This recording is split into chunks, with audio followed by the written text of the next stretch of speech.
டாஸ்மாக்ல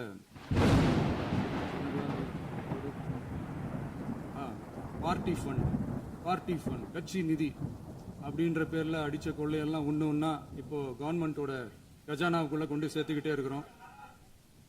fund அப்படின்னு சொல்லியிருக்கிறாரு ஒரு அமைச்சர். அவரு அந்த பார்ட்டி ஃபண்ட் எந்த பார்ட்டின்னு கூட சொல்ல தைரியம் இருந்தா சொல்லுங்க, நாங்க அதெல்லாம் பேஸ் பண்ண தயாரா இருக்கோம். எதையும் ஆதாரத்தோடு எதையும் பேசுங்க. ஒவ்வொரு ஊழலா வெளியில வரும் போலே டாஸ்மாக்ல அது என்னப்பா அது பேரு பார்ட்டி ஃபண்ட் கட்சி நிதி அப்படின்ற பேர்ல அடிச்ச கொள்ளையெல்லாம் ஒண்ணா இப்போ கவர்மெண்டோட கஜானாவுக்குள்ள கொண்டு சேர்த்துக்கிட்டே இருக்கிறோம்.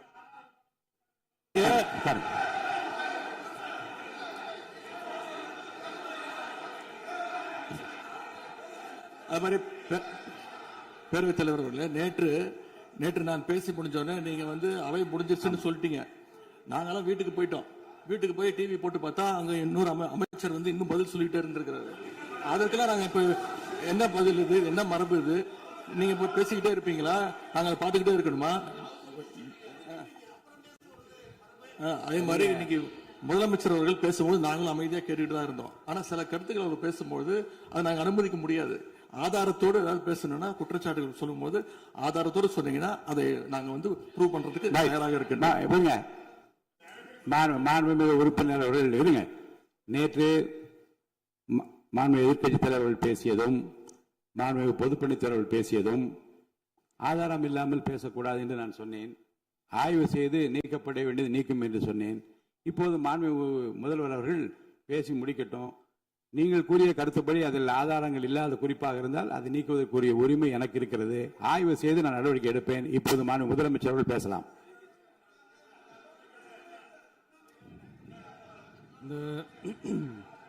இப்பவும் சொல்றேன், மக்கள் பணத்திலிருந்து ஒரு பைசா கூட தொடமாட்டோம், தொடவும் விடமாட்டோம், தொட்டா விடமாட்டோம், இதுக்கு முன்னாடி தொட்டவங்களையும் விடமாட்டோம்.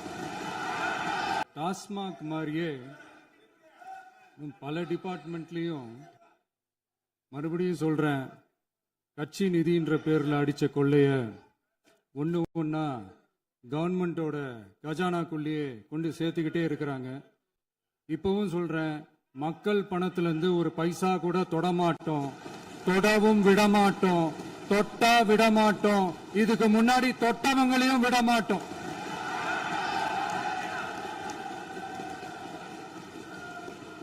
ஒவ்வொரு ஊழலா வெளியில வரும் போலே ஒவ்வொரு வேஷமா கலைஞ்சிரும் போலே இங்க இருக்கிற நிறைய பேரு நடுங்கி போய் இதுல நம்ம மேல அவதூறு வேற. இப்ப புதுசா ஒரு வெப்பன் ஒண்ணு கொண்டு வந்திருக்காங்க. அது என்ன தெரியுமா? அவங்க தயவால தான் நம்ம ஆட்சி நடக்குதாம். மக்கள் தயவால இந்த ஆட்சி நடந்துகிட்டு இருக்கு. மனசாட்சி உள்ள சக்திகளோட ஆதரவால இந்த ஆட்சி நடந்துகிட்டு இருக்கு. நாங்க தான் அனுப்பி வச்சோம் அப்படின்றாங்களே. அனுப்பி வச்சவங்களுக்கு மினிஸ்ட்ரியில இடம் கொடுத்தா ஏன் கதறீங்க? ஏன் இவ்வளவு கோபம்? ஏன் இவ்வளவு கதறல்ஸ்? இதுல இன்னொரு முக்கியமான விஷயம், மார்க்சிஸ்ட் கம்யூனிஸ்ட் கட்சி நமக்கு ஆதரவு கொடுத்தது சுயேட்சையா எடுத்த முடிவுன்னு சொல்றாங்க.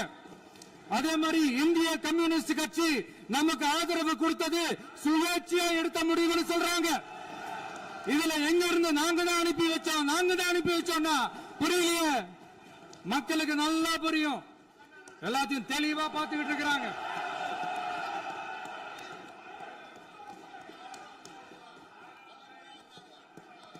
முதலமைச்சர் கண்டினியூ பண்ணலாம். முதலமைச்சர்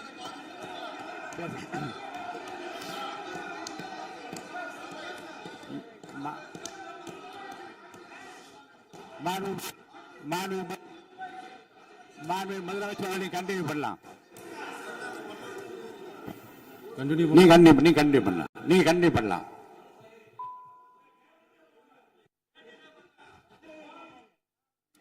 இந்த சமூக நீதி அரசுன்னு சொல்றவங்களை பார்த்து கேட்கிறேன், நம்ம பட்டியலின சகோதரர்களுக்கு எத்தனை அமைச்சர் பதவி கொடுத்தீங்கன்னு கொஞ்சம் சொல்ல முடியுமா? ஆனா நம்மளுடைய அரசுல 8 அமைச்சர் பதவிகள் யாருக்கு? நம்ம பட்டியலின சகோதரர்களுக்கு. எல்லாம் நம்ம அண்ணன், நம்ம தம்பி, நம்ம தங்கச்சிங்க. அண்ணல் அம்பேத்கர் அவர்களுடைய கிட்டத்தட்ட 100 ஆண்டு கால கனவு இப்ப நிறைவேறி இருக்கு.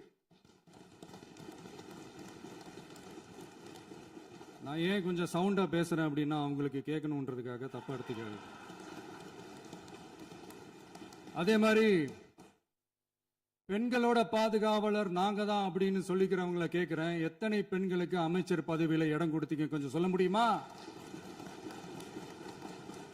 எங்க அரசுல 4 சகோதரிகளுக்கு அமைச்சர் பதவி கொடுத்திருக்கிறோம்.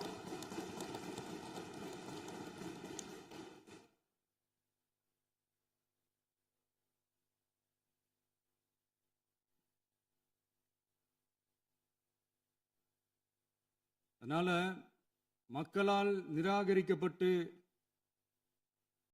மக்களால் அகற்றப்பட்டவங்களுக்கு ஒன்னே ஒன்னு சொல்லிக்கிறோம், தப்பே செய்ய மாட்டோம், ஊழலே செய்ய மாட்டோம், நேர்மையா தான் இருப்போம், நியாயமா தான் இருப்போம் அப்படின்னு சொல்றவங்களால மட்டும்தான் கூட்டணி ஆட்சி அமைக்க முன் வரும். ஆட்சியிலையும் பங்கு, அதிகாரத்திலையும் பங்கு கொடுக்க முன் வரும். ஊழல்லையே ஊறி போனவங்களால இந்த கூட்டணி ஆட்சியோ ஆட்சியிலையும் பங்கு அதிகாரத்திலையும் பங்கு கொடுக்க முன் வராது. மெஜாரிட்டி இருந்தாலும் தரமாட்டாங்க, மெஜாரிட்டி இல்லைனாலும் தரமாட்டாங்க. கேட்டா ரெடிமேடா ஒரு பதில் ஒண்ணு வச்சிருப்பாங்க, கூட்டணி ஆட்சியை மக்கள் விரும்ப மாட்டாங்கன்னு.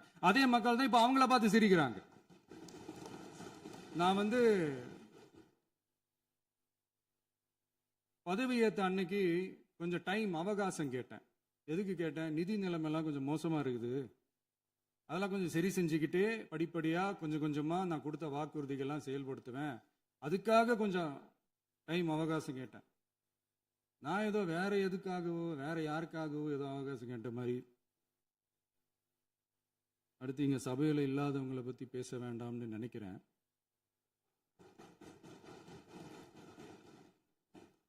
இங்க நம்மளை பத்தி அவதூறு பரப்புறதோட மட்டும் இல்லாம இப்ப நம்ம மக்கள் மேலேயும் அவதூறு பரப்ப ஆரம்பிச்சிட்டாங்க. மக்கள் நமக்கு ஓட்டு போட்டது தப்பான், குடும்பம் குடும்பமா நமக்கு ஆதரிச்சது தப்பான். இது இப்ப இல்ல, நான் சொல்றது எம்ஜிஆர் அவர்கள் காலத்திலிருந்தே. அப்பவே அவர் ஜெயிச்சப்போ அதே மக்களை தப்பு தப்பா பேசுறது. மக்கள் என்ன பண்ணிட்டாங்க, எம்ஜிஆர் என்ன பண்ணிட்டாரு, எம்ஜிஆர் என்ன இது பண்ணிட்டாரு. 50 வருஷமா ஒரே டெக்னிக்கா.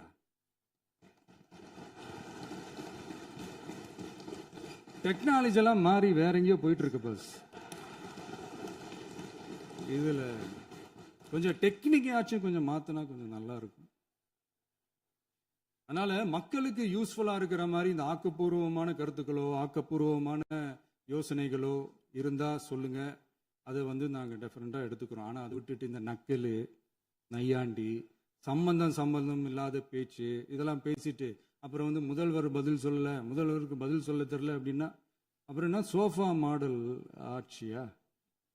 அது என்னன்னு புரியறதுக்கே எனக்கு ரொம்ப நாள் ஆச்சு. இந்த sofa set, table chair, teapoy, furniture பிசினஸ்லாம் வேற எங்க வெளியில போய் பண்ண சொல்லுங்க. அப்படி அந்த பிசினஸ் தான் பண்ணணும்னா நிறைய பிசினஸ் பண்ற மாதிரி வெளியில போய் பண்ண சொல்லுங்க, இங்க சட்டசபைக்குள்ள வேணாம். அதனால ஆக்கப்பூர்வமான கருத்துக்கள் இருந்தா சொல்லுங்க, டெஃபினட்டா அது சரியா இருந்தா நாங்க ஏத்துக்கிறோம். எனக்கு ஒரு குட்டி கதை ஒன்று ஞாபகம் வருது, சொல்லாமா? ஒரு ஊர்ல ஒரு பெரியவர் வெயில் ரொம்ப ஜாஸ்தியா இருக்குன்னு சொல்லிட்டு கண்ணுக்கு மேல கை வச்சுக்கிட்டு இப்படி சுத்தி முத்தி தேடிக்கிட்டு இருந்தாராம். அப்ப கூட இருந்த ஒரு சின்ன பையன் என்ன தேடுறீங்க அப்படின்னு கேட்டானா. அதுக்கு அந்த பெரியவர் சொன்னாரா, அது ஒண்ணு இல்ல தம்பி, உங்க அப்பா இங்கதான் இருப்பாருன்னு சொன்னாங்க, அதான் தேடிக்கிட்டு இருக்கேன். எங்க உங்க அப்பாவையா காணோம்?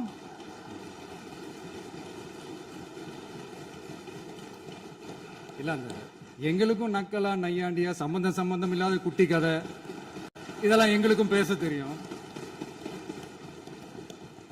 அந்த கதையில பெரியவர் அப்படி சொன்னாராம், தப்பா எடுத்துக்காதீங்க. அந்த கதையில பெரியவர் அப்படி கேட்டாராம். அதனால யாரும் இங்க டென்ஷன் ஆக வேணாம். அதனால இன்னொரு இந்த என்னுடைய உரையை முடிக்கிறதுக்கு முன்னாடி போயிட்டாங்க, பேசலாமா? நிறைய உங்க கருத்துக்களை நீங்க முழுமையாக மன நிறைவோடு பேசலாம். டிவியில் சரி,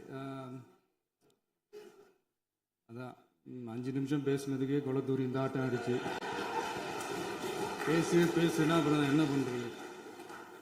கடைசியா நான் இந்த உரையை முடிக்கிறதுக்கு முன்னாடி ஒரு முக்கியமான ஒரு விஷயம் பத்தி சொல்லணும். ஆளுநர் உரை அன்னைக்கு இந்த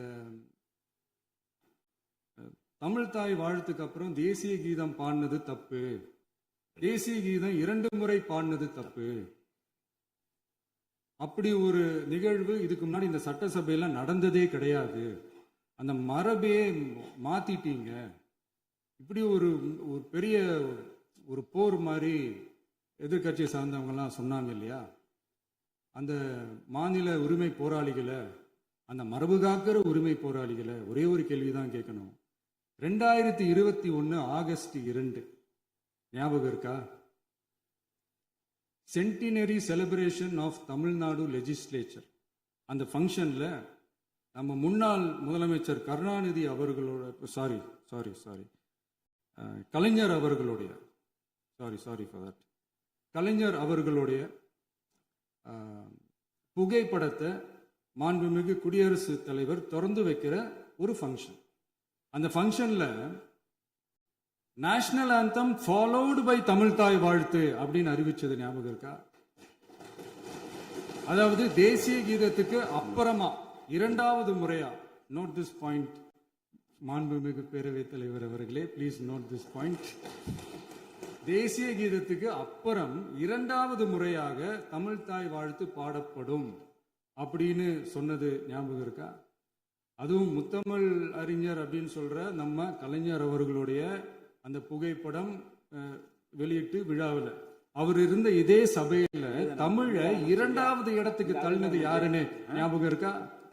அது மட்டும் இல்ல, அந்த தேசிய கீதத்தை நாட்டுப்பண் நேஷனல் ஆந்தம்னு சொல்லி அதே ஃபங்க்ஷன்ல கடைசியா ஃபங்க்ஷன் முடியும் போது செகண்ட் டைம் தேசிய கீதம் பாடினதும் ஞாபகம் இருக்கா? இதே அவையில் தான், அது அவை குறிப்பிலும் இருக்கிறது, இதே அவையில் தான் நடைபெற்றது. இந்த தக்க நேரத்தில் இந்த ஆதாரங்களை அளித்த மாண்பு முதல் அவர்களுக்கு நன்றியை தெரிவித்துக் கொள்கிறேன். டவுட் இருந்தா இந்த புக்கை பார்த்து தெரிஞ்சுக்கலாம். அதனால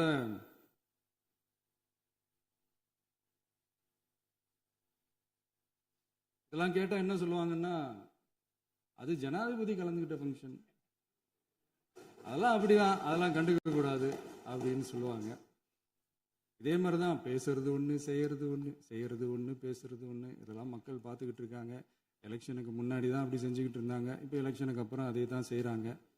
இந்த விஜயையும் சாமானியர்களின் உண்மையான சமூக நீதி அரசையும் அவமானப்படுத்துறதுக்கு தான் அவங்களோட அந்த பொலிட்டிக்கல் சீனியாரிட்டி அது பயன்படுத்துது போல. சரி, செய்யட்டும், நல்லா செய்யட்டும். இப்போ ஆனாலும் நம்மளுடைய மாநில உரிமை, மொழி உரிமை, உத்தம உத்தரர் போல வேஷம் போடுற எதிர்கட்சிக்கு ஒன்றை மட்டும் ஆணித்தரமாக சொல்றோம். உங்களை மாதிரி தமிழ்னு சொல்லிக்கிட்டு, மொழி, பண்பாடு, கலாச்சாரம்னு சொல்லிக்கிட்டு ரெட்டை வேஷம் போடுறவங்க நாங்க கிடையாது. உலகெங்கும் வாழும் என் தமிழ் சொந்தங்களுக்கு நம்முடைய உத்தரவாதம் தமிழ் தான் எங்க உயிர் நாடி அப்படின்றத மறக்க மாட்டோம். இப்பவும் சொல்றோம், மாநில உரிமையில எப்பவும் உறுதியா இருப்போம். அதே சமயத்துல அரசியல் வேற, ஒன்றிய மாநில அரசுகளுக்கு இடையே இருக்கிற நிர்வாக அணுகுமுறை வேற. இதுல நாங்க ரொம்ப தெளிவா இருக்கிறோம். அதனால எங்களுக்கு பாடம் எடுக்கிறதா நினைச்சுக்கிட்டு உங்க வேஷத்தை நீங்களே கொஞ்சம் கொஞ்சமா கலைச்சிக்கிட்டே வர்றீங்க, மறந்துடாதீங்க.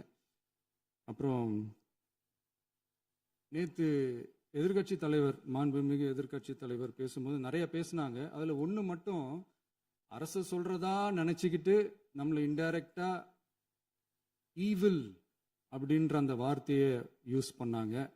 எனக்கு ஒண்ணுதான் சொல்லணும்னு தோணுது. ஈவில்ஸ்னு டெவில்ஸ் பேசக்கூடாது.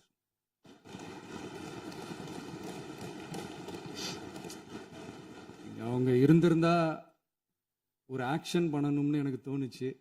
எல்லாரும் போயிட்டாங்க. பர்மிஷன் பண்ணலாமா? இப்பவும் பண்ணலாம், ஒன்றும் தப்பு இல்லை.